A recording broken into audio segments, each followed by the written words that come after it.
আসসালামু আলাইকুম। দেখতে পাচ্ছেন এগুলো কি? এগুলো হচ্ছে সাদা তিল। এই যে এগুলো সাদা তিল। আমি Mohammad Saddam Hossain, CEO green valley BD. আমি আজকে জানাবো আপনাদের সাদা তিল সম্পর্কে। পৃথিবীতে হচ্ছে প্রায় এমন খাদ্য খুঁজে পাওয়া যাবে না যে খাদ্যের মধ্যে হচ্ছে ১০০ গ্রামের মধ্যে প্রায় ১ গ্রাম ক্যালসিয়াম আছে। অর্থাৎ এই সাদা তিলের মধ্যে প্রায় হচ্ছে ৯৭৫ মিলি থেকে ৯৯০ মিলিগ্রাম হচ্ছে ক্যালসিয়াম রয়েছে। এই ক্যালসিয়াম হচ্ছে আপনাদের হাড় মজবুত রাখবে এবং হচ্ছে দাঁতের গঠন হচ্ছে ভালো করে এবং দাঁত মজবুত রাখে হচ্ছে ক্যালসিয়াম।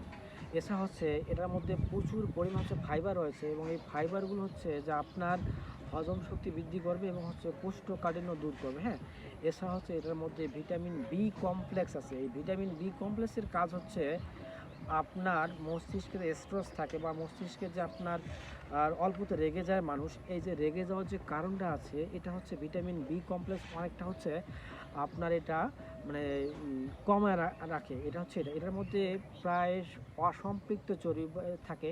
প্রায় আপনার এই ৪৯ থেকে ৫০ এই গ্রাম হচ্ছে অসম্পৃক্ত চর্বি থাকে, যেটা হচ্ছে আপনার রক্তের কোলেস্টেরল নির্ণয় করে, হৃদরোগের ঝুঁকি কমায়, আপনার টিস্যুগুলোকে বা কোষগুলোকে সুরক্ষা রাখে এবং রোগ প্রতিরোধ করতে ভালো কাজ করে। এই অসম্পৃক্ত চর্বিটাকে গুড ফ্যাট বলা হচ্ছে। এতে প্রচুর পরিমাণ হচ্ছে ভিটামিন ই আছে। এই ভিটামিন হচ্ছে যে আপনার ত্বককে সুস্থ রাখে এবং ত্বকের উজ্জ্বলতা ভালো রাখে। এছাড়া হচ্ছে এটাতে প্রচুর পরিমাণ প্রোটিন রয়েছে। ১০০ গ্রামের মধ্যে প্রায় ১৭ থেকে ১৮ গ্রাম প্রোটিন রয়েছে এই সাদা তিলে।